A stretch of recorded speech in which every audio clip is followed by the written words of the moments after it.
Good evening, everybody. God is in control. But God wants us to be prepared. And he says, my children will increase in wisdom on that day. There will be starvation, and the poor will outnumber the rich. Well, that's already kind of happening. And when all this seems to be going in this direction, a quietness spreads over the nation, and then the shores are breached. But many will come to know me on that day. See, there's always something good that comes out of it. As some flee to the deserts and the rocks, many will find shelter under my wings. Your shelter will not be a building. Your shelter will not be a church. Your shelter will not be with guns and ammo. Your shelter will be in not your strength, but in God's alone, he says. Those are important things to think about. God wants us to be prepared. There's nothing wrong with preparing in terms of food and water and these things, but the main shelter we can have is in the shelter of God Most High, okay, under his wings, and knowing that we can trust him. It's not a blind trust. It's not a foolishness. It's knowing him and knowing that you can trust him in the midst of the great storms that are coming. We just need to know these things. We need to know that God is going to take care of us even with the rise of terrorism and other issues, but we also need to know that God himself, he is a tower to those who come to him. And understand that prophecy often speaks of things, and a lot of this is yet to come. Some of this is, over a period of time. That's important to know. Okay, many have talked about Cyrus to this time. The Lord said in Jeremiah 23, you shall have peace, and they shall say unto everyone that walketh after the imagination of his own heart, no evil shall come upon you. Well, these are people, these are prophets, these are teachers, whatnot, that are speaking from their own hearts and imaginations. But the Lord was telling me just a short thing. He said, Cyrus was a king for that time, and there is no Cyrus for this time. There is no Cyrus who would deliver the people. It is man's way of looking to man rather than me. For man will always disappoint you, and the strength of man's arm is not strong enough. So look, no matter how wise, no matter how knowledgeable, no matter how strategic a leader will be, or strong or whatever, his arm or her arm will never be strong enough to deliver a people. It is only God that can do that. So Cyrus was a king for that time. There's no Cyrus for this time. He delivered the people at that time. Okay, so an aside thing, a history thing on many think that someone called by God to deliver a nation and bring us to a place of success and security, and yet we're under judgment. Those that have prophesied these things and said them presumptuously, they are saying them from their own imagination. There it is again. They are prophesying these things because their own hearts have wanted these things, but it is not blessing that's coming, but judgment. Cyrus, who was a pagan Persian king, was chosen to bring the nation of Israel back from captivity. Indeed, the king restored the Babylonian Empire to a great state of splendor. But look, our nation is not in a position for that to happen now because of our state of sinfulness and decay. So then, if there is to be peace and security that is prophesied, parallel to what Cyrus had done, then it certainly isn't that, but it's rather the opposite that's going to come. The comparison to Cyrus is a false comparison in lieu of our present state. God says here again, you look to man rather than me. I mean, there's a repeated thing. Let me finish up on Cyrus for just a minute, though. Anyone that is prophesying peace and plenty that is coming, then they are false. It is not a time of restoration, because we haven't repented. There is no man or woman that can deliver us at this time because the pendulum of judgment has begun. So again, 1 Thessalonians 5:3 says, when they shall say peace and safety, then sudden destruction cometh upon them as travail upon a woman with child, and they shall not escape. Okay, so God never takes a sinful nation that has broken so many of God's laws as we have to then bring them peace and security. We have been warned again and again, and so then we think that God is going to bring in a financial harvest and security for us to reap. We have not sown to the Spirit, but to the flesh. God cannot bless what we have done, and He cannot just decide to not carry out His plan. Okay, so then God sends us someone that is the instrument of His judgment and not the instrument for our blessing. Has not your very flag stood as an ensign for the poor and the impoverished? And yet the wealth of the few outweighs the millions that live in poverty. The one that would take care of the hurts of a nation. Who would take care of the widow and the fatherless? These are good questions God's asking. And He says, no more, I say, no more of this. You are a nation that has its eyes pinned to the television night and day. You follow this news report or that one, and yet how many of you have spent time with me alone? Even from your pulpits you smear this person or that one. You are a nation of hypocrites.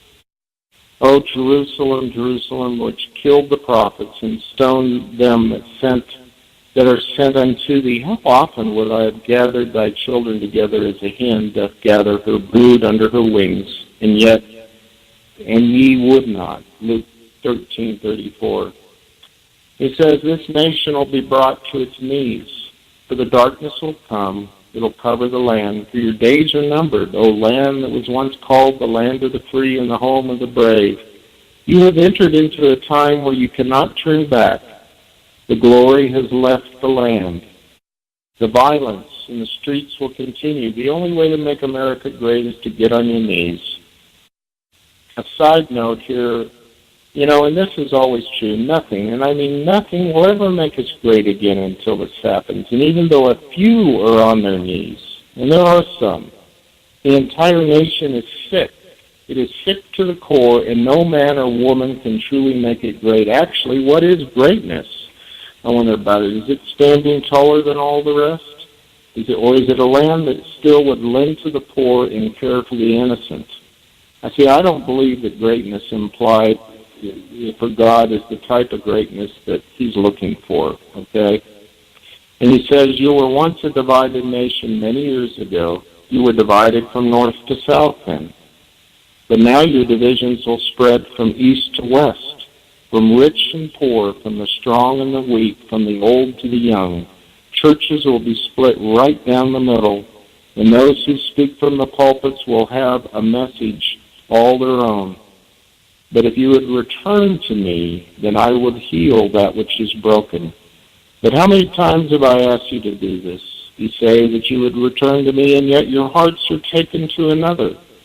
Oh, that I would have gathered you up in my arms. Oh, that I would have comforted you. Oh, that I would have made your borders like silver and sapphire. But the jewel has lost its luster. So, just as I was saying about the Civil War in the past was between the North and the South, God is saying that it would spread to the East and the West, that it would be more encompassing than that Civil War was at the time in the mid-1800s, until Lincoln came and helped bring about some change. And yet this change has still not happened. We still have all kinds of divisions. And this has been building for some time. Divisions that are happening in the spiritual will eventually be culminated in the physical in terms of the land being split open. Okay? But God also said this month, He says, you'll shake your heads in disbelief as the days unfold ahead for you. He says, for you still get involved in the same political debates. You still follow this conspiracy or that one. You are like children in a playpen. You whimper and cry and lose your temper at even the smallest of things. When will you grow up? When will you put aside these childish things? For For many of us follow every conspiracy. How many of us follow every conspiracy that we see on the internet? How many of us are swayed by these things and don't either check them or see if they're valid, or better yet, ask God if they're true or not? God says in Hosea 4:6, he says, "My people are destroyed for lack of knowledge, because thou hast rejected knowledge. Okay, I'll also reject thee, that thou shalt be no priest to me, seeing that thou hast forsaken the law of God. I will also forget thy children." And he says in 1 Timothy 2:23, "But refuse foolish and ignorant speculations, knowing that they produce quarrels." So, what do we find in common that we can share as brothers and sisters and not debate about this or that? What are some of the foundational truths that we all share in common as believers? Okay, God, the enemy wants to divide us. He's the one that wants us to hate each other. He's the one that wants to bring about divisions. And yet we get so caught up in them. And I understand it's easy to do, because our emotions run high, and we want this to happen, or we want that to happen, or we believe this, or we believe that. We need to seek God about it first. If we know that, then we can rest in Him, knowing that He will take us through these dark days that are ahead. And that may sound easier than it is saying it, and it is, but it is still true. Anyway, God continues to say, when He was talking about you'll shake your heads in disbelief as the days unfold ahead for you, in the coming months you will indeed be thrown into a whirlwind of activity. He says, "For the forecast shows an unsettling blanket of infighting and turmoil. Some prophesy that great days are ahead, and yet are they listening to me?" He says, "For the events of the coming fall will propel you into a new time, says the Lord." And again he says it, "For civil unrest will be ensued at every corner."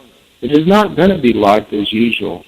For these are the events that are leading up and propelling you into the last days. And again he says, "Brother will hate brother, the enemies of your own household will be commonplace. For disputes will arise because of the direction of the United States." And then you would say, if only we'd elected this person, then everything would be okay. Time has come for all believers to put aside their differences. That's what I was talking about. The time has come to put away your opinions. There will be bloodshed and hatred in the streets. Brother will hate brother, and then the great time that I have spoken of in my word will occur. For it is not a time to fear, okay? Keep this in mind. It is not a time to lose heart. For with the growing darkness, I was talking about this earlier, there will also be a growing light. In this nation, which was once the home of the free and the land of the brave, will change. Many think a certain person will make it great, but I tell you that these things are not going to happen. My word states that in the last days great trouble will come. It is inevitable.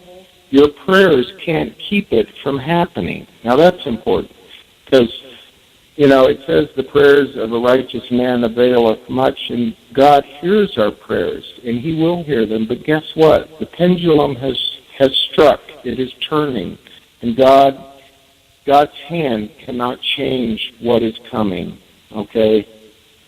Many think a certain person will make it great in talking about our prayers, but know that I will strengthen you. It's important to know these things to keep a balance here, okay? God says, know that I will strengthen you for these days that are ahead. Know that I will enable you to go through them, and great exploits will be done in my name. Hallelujah. Great exploits. Many will be freed from the chains that have held them, but a deceiving spirit will also be seen in the land. So, we just need to keep a balance here between the darkness and the light, and not to lose heart, to not fear, to know that God indeed has got everything under control, even though it may not look like it. He does. He indeed does. We cannot make America great again through our arsenals, or if we build with our hands or the mortar to solidify our walls,